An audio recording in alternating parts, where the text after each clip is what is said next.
오늘은 부활주의를 하루 한 주 남겨놓고 또 고난주간이 시작되는 종려주일입니다. 이 종려주일을 시작으로 이 고난주간을 맞는 저와 여러분에게 이 종려주일이 주는 교훈이 과연 무엇일까? 우리 한번 깊이 생각하고 깨닫고 다음 주일에는 영광의 부활주일을 맞기를 진심으로 소원합니다. 저는 사순절 기간에 사도 바울이 예수 그리스도의 그 복음을 전했던 그 소아시아, 터키와 유럽 국가인 그리스를 이렇게 방문하고 왔습니다. 그토록 사도 바울이 눈물 뿌려 전도하고 선교했던 그 기독교의 성지가 무슬림들의 사원으로 다 바뀌어버리고 사도 바울이 세웠던 교회의 터들은 이 흔적만 남아있는 그러한 모습들을 보면서 저는 너무나도 마음이 아팠습니다. 그러면서 우리가 믿는 기독교는 과연 왜 이렇게 변질이 되었을까? 어째서 그토록 왕성했던 초대교회들은 다 없어져 버리고 왜 이렇게 빈터만 남았을까? 기독교의 교회가 초대교회가 왕성했던 그 터키라는 나라는 우리나라의 8배의 면적을 갖고 있습니다. 8천만 명의 인구를 가지고 있고요. 그들은 밀과 그 면화를 이렇게 재배해서 얼마든지 자급자족할 수 있는, 식량을 자급자족할 수 있는 그런 넓은 땅을 가지고 있는 나라인데 기독교인이 몇 명이냐? 2천 명이랍니다. 기독교인이 2천 명, 8천만 명 중에서. 그런데 선교사는 몇 명이냐? 한국에서 파송된 선교사가 6천 명이래요. 그러니까 교인보다 선교사가 더 많은 그러한 터키를 보면서 시간만 되면 그 무슬림 그 사원에서 나오는 그 소리, 기도하라고 울리는 그 소리를 들으면서 일주일 내내 본 게 뭐냐면 없어진 터만 보고 왔어요. 그러면서 사도 바울이 얼마나 가슴이 아플까? 저 천국에서 초대교회를 바라보는 그 사도 바울의 마음이 얼마나 안타까울까 생각해보고 예수님의 그 마음이 얼마나 아플까? 하나님 보좌 옆에 앉아서 재림에 지러 오실 그 주님이 얼마나 가슴이 아플까를 저는 깊이 생각해 보면서 오늘 이 말씀을 생각해 보지 않을 수 없었습니다. 오래전에 임신 중에 아이를 위해서 항암 처리를 중단하고 죽음을 택한 미국인 엄마의 그 사랑이 전 세계 모든 사람에게 감동을 준 적이 있습니다. 그때 CNN의 그 보도에 따르면 36살 먹은 엘리자베스 조이스라는 여인은 오랫동안 불임 가운데 임신이 되었어요. 그런데 불행하게도 암이 생겼습니다. 그래서 병원에서는 이 아이를 지우고 항암 치료를 하라고 그렇게 권고했지만 이 조이스라는 여인은 아이를 포기하지 않고 항암 치료도 하지 아니하고 이 아이를 갖기로 결정을 했어요. 계속 배는 불러오고 그 통증으로 암으로 오는 통증으로 인해서 그 고통을 참을 수 없었지만 여인은 끝내 출산을 앞두고 인공분만으로 아이를 낳습니다. 그리고 나서 6주 후에 온 그 암세포가 심장까지 뼛속까지 퍼져서 6주 후에는 남편이 아는 그 릴리라는 딸을 이렇게 보면서 숨을 거둡니다. 그때 남편은 이렇게 고백을 해요. 삶에 대한 아내의 낙관적 태도와 용기는 모든 이에게 희망을 안겨줬다고 눈물로 그 지켜본 소감을 이렇게 표현해 놨습니다. 여러분, 자기의 생명을 다 포기해버리고 새로 생긴 그 생명을 위해서, 남편을 위해서 희생했던 이 엘리자베스 조이스라는 이 여인의 감동적인 스토리는 그 당시 많은 사람들에게 감동을 주었습니다. 눈물로는 들을 수 없고 볼 수 없는 그러한 소식을 전해 주었어요. 여러분, 왜 이 여인이 그토록 자기 몸을 희생하면서까지 이렇게 헌신할 수 있었을까요? 그것은 남편과 딸을 사랑하는 마음이 있었기 때문입니다.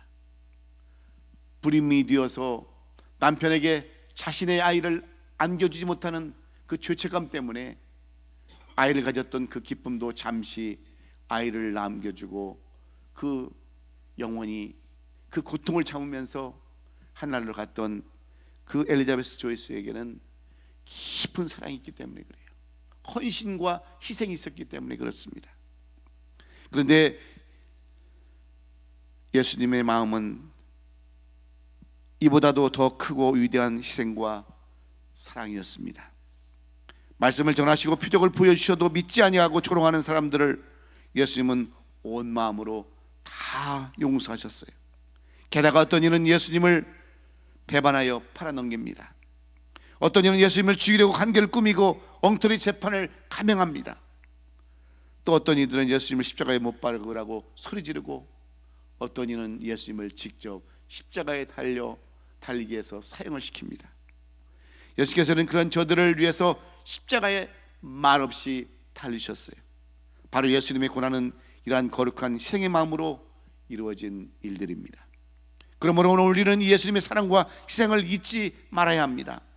고난의 그 길을 걷기 위해서 예루살렘 성으로 입성하시고 이 한 주간 하나님께 맡겨주신 그 모든 이 땅의 사역을 마무리하시기 위해서 혼신의 노력을 다 기울이신 주님의 고난의 쓴 잔을 마셔야 했던 이 고난 주간, 오늘 우리는 이 종려주의를 기점으로 해서 시작하는 이 고난 주간을 결코 잊지 마시고 주님과 함께 이 고난에 동참할 수 있는 저와 여러분들이었으면 좋겠습니다. 우리는 오늘 이 종려주의를 맞이하여 다시 한번 호산나의 교훈, 즉 종려주일의 교훈을 새롭게 해서 이 종려주일에 주님의 고난을 깊이 묵상하는 한 주간이 되었으면 하는 간절한 바람입니다.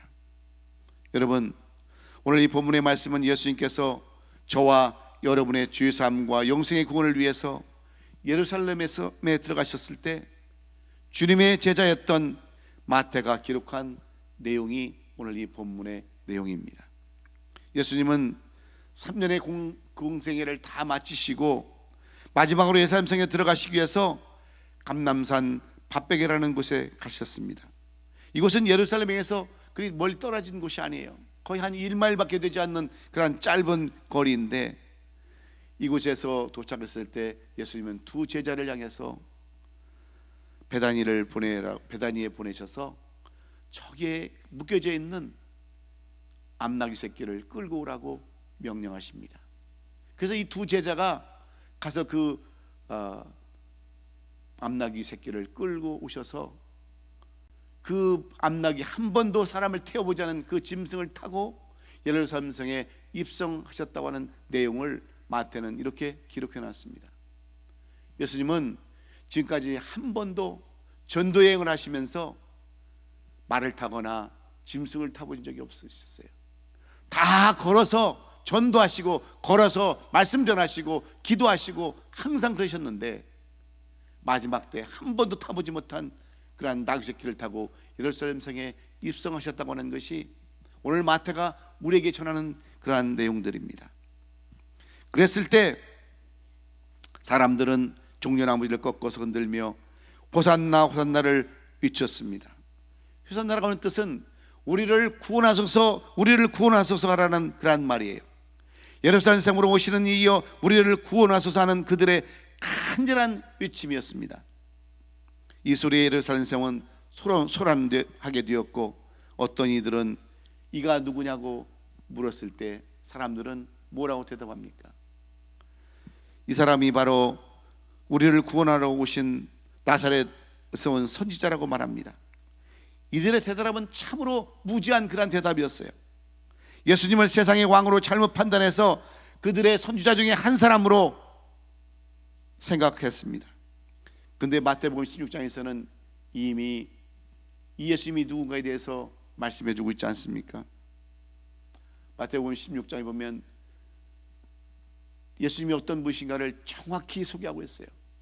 어떤 분이신가를 정확히 소개해 주고 있는데, 사람들은 단지 예수님을 세상의 임금으로, 세상의 왕으로 착각하고 예수님을 환영하고 종려나무를 길에다 옷을 벗어 깔고 종려나무를 흔들면서 예수님을 환영했던 모습을 마태는 있는 그 모습 그대로 이렇게 적어놨습니다. 사람들 중에는 예수님이 병자를 고치시고 오병이어로 5천 명을 먹이고도 12광주리가 남는 일들을 보고 예수님을 영접합니다. 이런 예수님이라면 그들이 바라고 원했던, 그토록 로마 그 압제에서 시달렸던 그런 데서 해방시켜 줄 것이라고 그들은 생각하고 예수님을 이렇게 영접하고 있는 것입니다. 근데 예수님은 여러분 그들을 세상의 임금으로 오셨습니까? 예수님은 그들의 세상을 임금으로, 그들을 구속해서 해방시켜 주시고 독립시켜 주기 위해서 오신 그런 분이 아니라 우리를 영원한 죄에서 영원히 형벌받을 그런 죄에서 구원시켜 주기 위해서 제사장으로, 어린 양으로 오셨던 주님을 우리에게 보여주신 것입니다. 그런데 거기에 나온 무리들은 어떤 무리들입니까? 첫 번째는 적극적인 무리가 있었어요. 무리들 중에는 겉옷을 길에 깔고 종려나무가지를 꺾어서 흔들며 예수님을 적극적으로 환영하는 사람들이 있었습니다. 그런가 하면 두 번째 무리는 구경하는 무리들이었어요. 이는 누구냐 하면서 팔짱만 끼고 아니란 모습으로 구경하는 사람들이 있었는가 하면 세 번째 사람들은 비방하는 사람들입니다.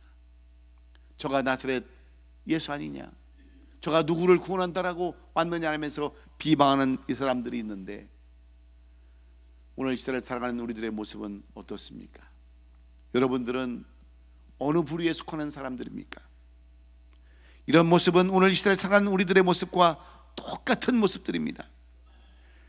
지난 사순절 절기를 기억하며 예수님의 삶을 본받고자 애쓰고 힘쓰는 사람들이 있습니다.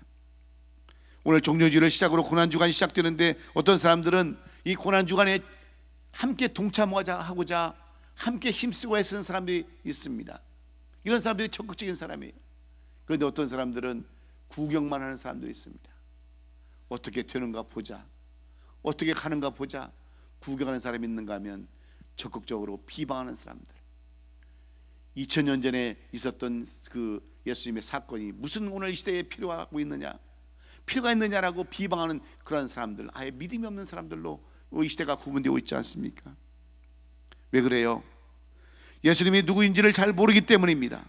주님이 어떤 분인지를 정확히 알지 못하기 때문에 그래요. 알아도 잘못 알고 오해하는 사람들이 많기 때문입니다. 그래서 예수님을 보고 이가 누구냐라고 묻지 않습니까? 그래서 예수님을 보고 이렇게 묻는데 대부분 사람들은 갈릴리에서 온 선지자라고 이야기해요.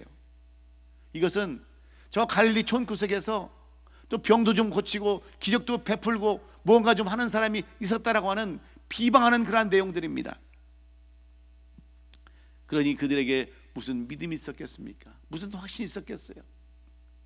그래서 그들은 종려주일에 예수님을 환영하다가도 다 마음을 바꾸고 다 변질되어서 예수님을 똑같이 십자가에 못 박으라고 소리 지르는 그러한 난동꾼으로 변했다고 하는 것이 바로 오늘 이 마태가 우리에게 주시고자 하시는 그러한 내용들입니다. 여러분, 왜 왕으로 오신 예수님을 그들은 십자가에 못 박으라고, 우리를 구원하소서 우리를 구원하소서 했던 그들이 왜 이제는 그들을 십자가에 못 박으라고 소리 지르는 폭도들로 변하고 있는 것일까요? 무엇 때문일까요? 우리는 오늘 이 본문 속에서 이 마태가 하고자 하는 내용들을 정확히 깨달아야 합니다. 저는 지난주에 히브리서의 말씀을 통해서 예수님이 왜 이 사순절에 고난주간에 우리를 위한 사람으로 오셨는가, 세 가지를 말씀을 드렸어요. 히브리서의 말씀을 통해서 예수님은 사도로 오셨다고 말씀을 드렸고, 또한 제사장으로 오셨다고 말씀드렸고, 이 교회의 주인으로 오셨다라고 말씀을 드렸는데, 오늘 이 마태복음에서는 이 예수님을 어떻게 말씀하고 있습니까? 왕 중에 왕이요 왕권을 나타내시기 위함이라고 5절에 그렇게 써놨어요. 5절의 말씀에 보면 시온의 딸에게 이르기를 내 왕이 내게 임하나니 그는 겸손하여 나귀 곧 멍에 매는 짐승 새끼를 탓도다 하라 하였느니라 그랬어요. 죄악된 어둠 땅에 빛을 비춰주시기 위해서 오신 분이 바로 우리 주님이심을 마태는 이렇게 설명하고 있습니다. 그럼 우리가 예수 그리스도를 우리의 왕으로 고백하면 예수께서 내 삶의 전부를 통째해 주시는 분이심을 우리가 결단코 잊지 말아야 합니다. 골로새서 1장 15절로 16절에서 성경은 뭐라고 말씀합니까? 그는 보이지 아니하시는 하나님의 형상이요 모든 창조물보다 먼저 나신 자니 만물이 그에게서 창조되되 하늘과 땅에서 보이는 것들과 보이지 않는 것들과 혹은 왕권들이나 주권자들이나 통치자들이나 권세들이나 만물이 다 그로 말미암고 그를 위하여 창조되었고 또한 그가 만물보다 먼저 계시고 만물이 그 안에 함께 계셨느니라면서 이 예수님에 대한 이야기를 이렇게 써놨어요. 여러분, 왜 우리가 사순절 기간에도 근신하지 못하고 사순절 기간에도 기도하지 못하고 사순절 기간에도 왜 우리가 주님을 생각하지 못하는 그런 삶을 살아갑니까? 여전히 똑같은 삶을 살아갈 수밖에 없는 우리들에게는 이 주님이 왕이라고 하는 사실을 우리가 깨닫지 못하기 때문에 그래요. 그러므로 오늘도 여러분 우리 주님을 만유의 왕으로 오신 그 주님을 영접할 수 있기를 주의 이름으로 축원합니다. 두 번째는 다윗으로 오신 주님의 다윗의 선지자로 자손으로 오신 선지자이심을 증거하기 위함이라고 말씀하고 있어요. 오늘 9절에 보니까 성경은 이렇게 기록해 놨어요. 앞에서 가고 뒤에 따르는 무리가 소리 높이 이르되 호산나 다윗의 자손이여 그랬습니다. 여기서 이 호산나 다윗의 자손이라고 하는 것은 예수님께서 그냥 땅에서 올라오신 분이 아니고 하늘에서 뚝 떨어지신 분이 아니시고 하나님께서 마리아를 통해서 이미 계획하시고 예비하신 다윗의 자손으로 이미 하나님께서 점지어 주신 그러한 분이시라는 것을 우리에게 말씀해 주시기 원합니다. 하나님께서 택하셔서 마리아로 하여금 성령으로 인택해 하셔서 우리의 구원자로 준비해 주신 분이시라는 거예요.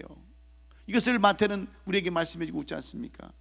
그러므로 우리가 그냥 상상하는 예수님이 아니라 어디서 뚝 떨어진 그런 예수님이 아니라 하나님께서 사람을 통해서 인간으로 오게 하신 그런 예수님, 다윗의 자손으로 오게 하셨던 예수님을 분명히 우리에게 소개하고 있음을 우리는 잊지 말아야 합니다.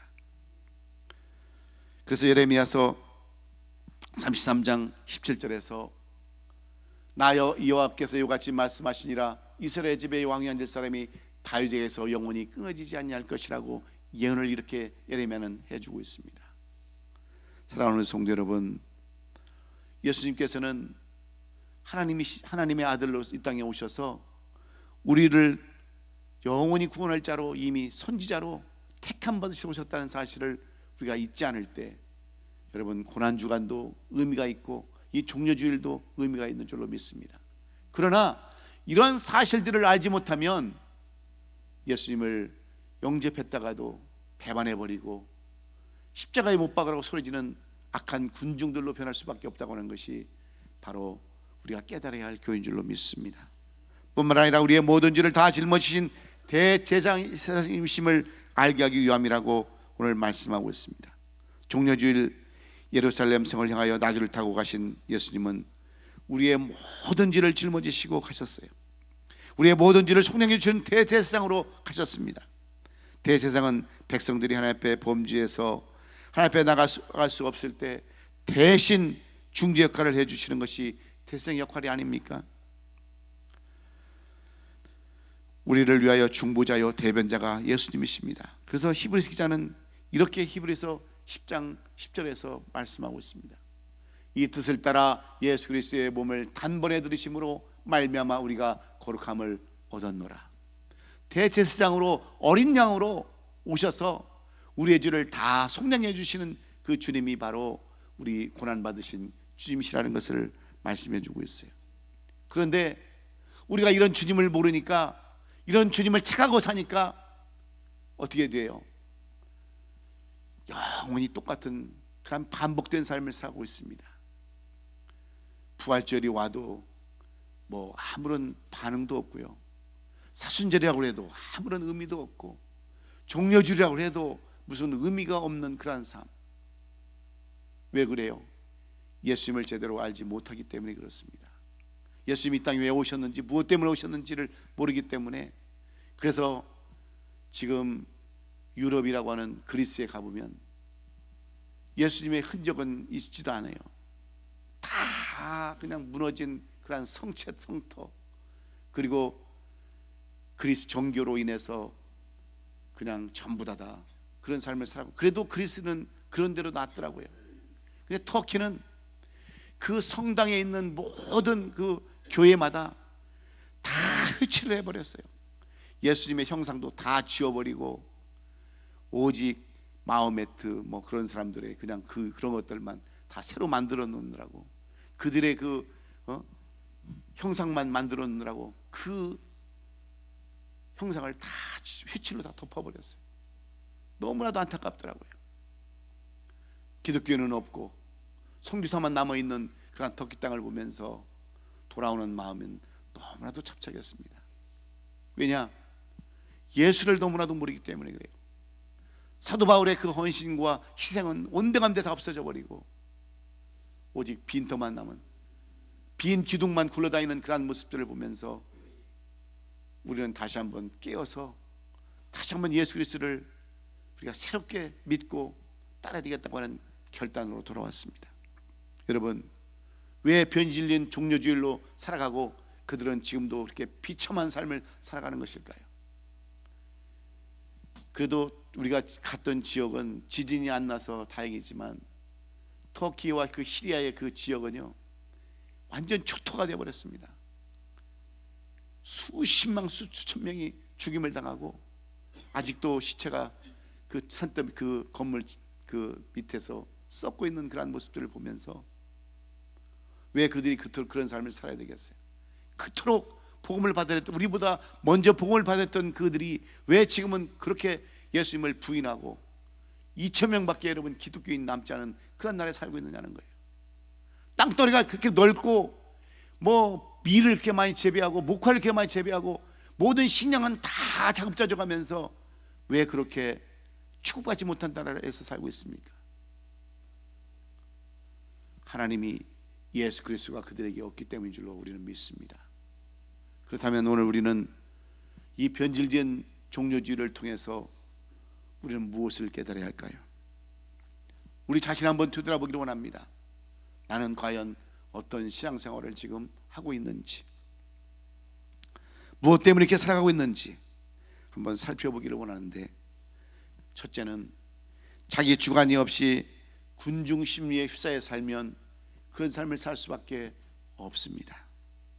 오늘 본문 9절에 보니까 앞에서 가고 뒤에서 따르는 무리가 소리 높이 이르되 호산나 다윗의 자손이여 찬송하리로다, 주의 이름으로 오시는 이여 가장 높은 곳에서 호산나 하더라 그랬어요.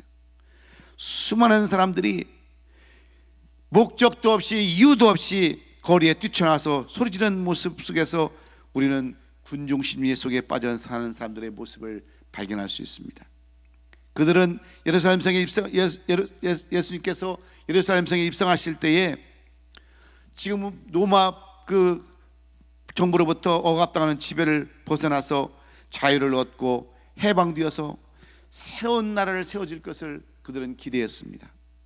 그래서 막 군중들이 일어나 가지고 그 종려나무를 흔들면서 예수님을 환영하니까 아무것도 모르면서 따라 나와서 같이 소리 지르고 호산나 호산나 하면서 군중 심리에 휩싸여서 지금 살아가는 그들의 모습을 이 마태는 생생하게 적어놨어요. 여러분, 오늘 우리도 군중 심리 속에 살아가고 있지는 않습니까? 아버지가 믿으니까 나도 믿고, 어머니가 믿으니까 믿고, 아내가 믿으니까 믿고, 남편이 믿으니까 믿고, 그렇게 군중 심리에서 신앙생활하고 있는 우리는 아닌가를 한번 살펴보라는 말이에요. 예수 믿어야 천국 간다고 하니까 어쩔 수 없이 믿는 그런 삶을 살아가고 있는지, 아니면 정말 내가 예수가 나의 구원자로서 믿고 그렇게 살아가는지 한번 살펴보라는 거예요. 우리가 잘 아는 유대인들의 그런 내용들을 보면은요, 두 아버지와 당나귀라는 예화가 있어요. 아버지와 아들이 당나귀를 이렇게 팔러 시장에 갑니다. 그런데 길이 머니까 아버지가 아들을 당나귀에 태웠어요. 그러니까 지나가는 사람들이 막 아들을 욕합니다. 아니 저놈은 애비를 놔두고 어떻게 아들이 당나귀를 타고 가느냐고. 그러니까 그 소리를 듣고 아들을 내려서 이제 아버지가 타고 갑니다. 아들이 끌고 가니까 또 동네 사람들이 막 그러는 거예요. 아니 어떻게 아버지가 돼가지고 그걸 타고 가냐고. 어린 애를 태우고 가야지. 그러니까 할 수 없이 아버지와 아들이 이러면 안 되겠다. 당나귀를 막대기에다가 짊어매고 두 아버지와 아들이 짊어매고 갔다고 하는 어리석은 이야기가 이스라엘의 그 내용에 나와 있어요. 여러분, 남들 얘기를 듣고 신앙생활하는 사람들이 얼마나 많습니까? 하더라는 그러한 신앙생활, 누구는 이렇더라 누구는 저렇더라 하는 그러한 신앙생활을 하는 사람들이 얼마나 많냐는 거예요. 군중 심리에 의해서 신앙생활하는 사람들이 너무나도 많은 이때에, 그래서 이스라엘 백성들은, 유대인들은 예수님을 십자가에 못 박아서 죽이는데 앞장을 섰던 사람들이 되고 말았습니다.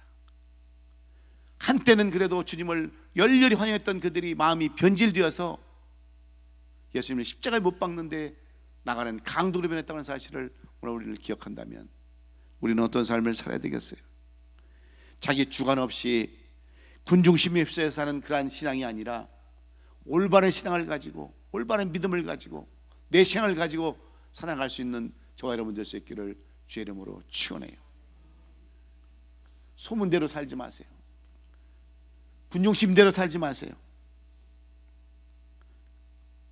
당시 초대교회의 분위기는 한마디로 어떤 분위기였습니까?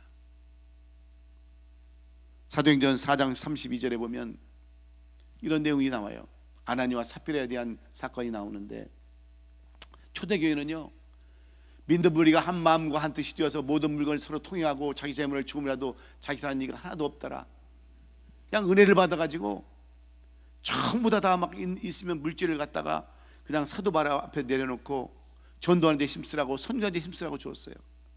그때 아나니와 삽비라는 사람은 군중심리에 의해서 남들이 하니까 나도 해야 되겠다. 그래가지고 자기 밭을 팔았다가 생각해 보니까 이게 아닌 거예요. 그들을 감춰두었다가 나중에 어떻게 돼요? 벌 받아서 죽었다고 하는 내용을 사도행전은 그렇게 써놨어요. 여러분, 우리의 구원이 얼마나 중요한 것입니까?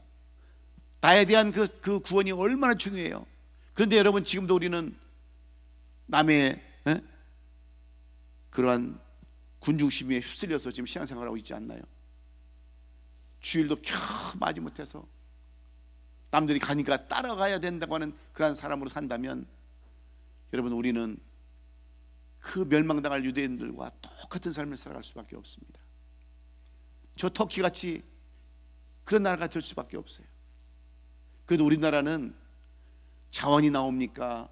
뭐가 나옵니까? 석유가 나옵니까? 땅이 넓습니까? 그래도 예수 믿는 사람들이 많아서 그래도 오늘까지 이런 나라 대한민국이라고는 그래도 세계 경제국가 10위 안에 드는 그런 국가로 살고 있잖아요. 그런 걸 보면 알잖아요.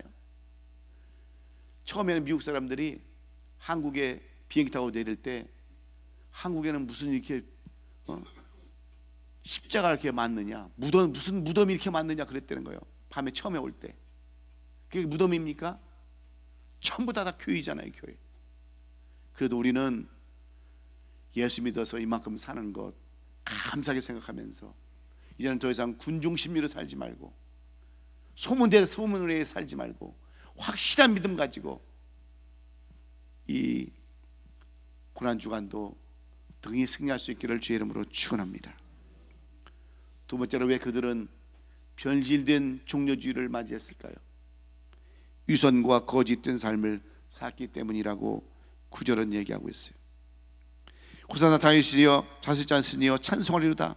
주의 이름으로 오시는 이여 가장 높은 곳에 호산나라 했습니다. 그러나 그들이 진정으로 예수님을 높이고 경배한 것이 아니에요. 여기서 소리를 높였다는 것은 영어로 샤웃이라는 뜻이에요. 샤우링. 그냥 아무런 의미 없이 소리 질렀다는 거예요. 군중 심리에 의해서 다른 사람도 소리 지르니까 따라서 호산나 호산나 소리 질렀다는 거예요. 소리를 높였다는 거예요. 오늘 교회에서도 얼마나 여러분 위선과 거짓된 삶으로 큰 소리 치는 사람들이 많이 있습니까?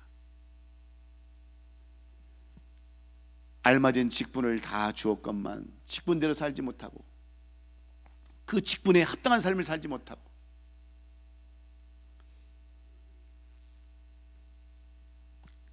안 할 짓 안 해야 되는데, 갈 곳 안 가야 되는데, 먹을 것 안 먹어야 되는데 위선과 거짓 가운데서 살아가는 사람들이 너무나도 많기에 주님의 십자가가 헛되어버리고 사도 바울의 그 선교가 다 헛되어버렸던 모습들을 오늘 우리는 보게 되고 또 우리에게 이 마태는 교훈해주고 있는 거예요. 여러분, 이왕 한번 믿는 거 진실되게 한번 믿기를 주의 이름으로 축원해요. 이왕 믿는 거 위선과 거짓된 삶을 살아가는 것이 아니라, 그래서 제가 오늘 아까 광고 시간에 제가 회개한다고 말씀드렸잖아요. 물론 우리 성도님들을 웃겨주려고 했지만 다 그런 것도 어떻게 보면 잘못되면 진실되게 거룩하게 살지 못하는 그러한 사람들의 모습들을 보면서요, 오늘 우리는 다시 한번 깨달아야 합니다. 이 고난주간에 이왕 믿는 거 진실하게 믿고 깨끗하게 믿고 의롭게 믿고 그렇게 살자라고 저는 여러분에게 당부하고 싶어요. 그래야지 이 변질된 종려주의를 우리가 맞이하지 않을 수 있습니다. 여지껏 우리가 얼마나 기도하고 얼마나 우리가 주님 앞에 매달리고 주님의 뜻대로 살겠다라고 우리가 다짐해 왔습니까? 그러나 우리가 끝까지 잘못된 삶을 살면 모든 것이 다 헛되어질 수밖에 없어요. 마지막으로 왜 우리는 이 종려주의를 온전히 보내지 못하고 유대인들처럼 그렇게 변질된 종려주의로 살아갈 수밖에 없습니까? 착각하는 삶을 살기 때문에. 착각하는 삶. 예수님을 맞이했던 수많은 무리들은 자기 주관대로 살고 위선과 거짓을 살아도 주님은 약속대로 다윗의 나라 통일 왕국이 이루어질 줄로 그들은 착각하고 살았습니다. 하나님은 그들에게 좋으신 하나님, 약속의 하나님이신 줄로 착각하고 살았어요.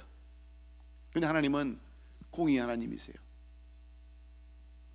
물론 우리의 모든 허물을 다 덮어주시고 끝까지 용서해 주시지만 하나님은 반드시 하나님의 공의가 있어요. 하나님은 원하시는 뜻이 있습니다. 그래서 겉옷을 길에 깔고 종려말을 꺾어 흔들며 자기 민족에게 도취된 착각의 종려주의를 그들은 지낼 수밖에 없었습니다. 그리고 얼마 자신들의 기대가 다 무너지게 되자 제정신이 돌아오고 호산나에서 이제는 십자가에 매달라고 아우성치게 되었다고 하는 사실을 오늘 이 마태는 계속해서 우리에게 부각시켜주고 있습니다. 사랑하는 성도 여러분, 이 뜻깊은 종려주일에 여러분은 예수 그리스도를 어떻게 맞이하기를 원하십니까? 자기 주관도 없이 그냥 군중심리에 빠져서 소문대로 그냥 그대로 시상생활하고 살기를 원하세요? 아니면 유선과 거짓으로 살기를 정말 여러분은 원하십니까? 아니면 착각하며 살기를 원하십니까? 그들은 로마 압제에서 벗어나기를 그토록 소원했어요. 그래서 예수님이 자기들을 로마 압제에서 벗겨낼 줄 알았어요. 때로는 하나님께서 우리에게 주시는 고난도 우리는 참아야 합니다. 다 이유가 있는 거예요. 여러분, 괜히 하나님께서 이스라엘 백성들을 40년 동안 광야에 왜 시달리게 했을까요? 그들은 훈련받지 않은 사람입니다.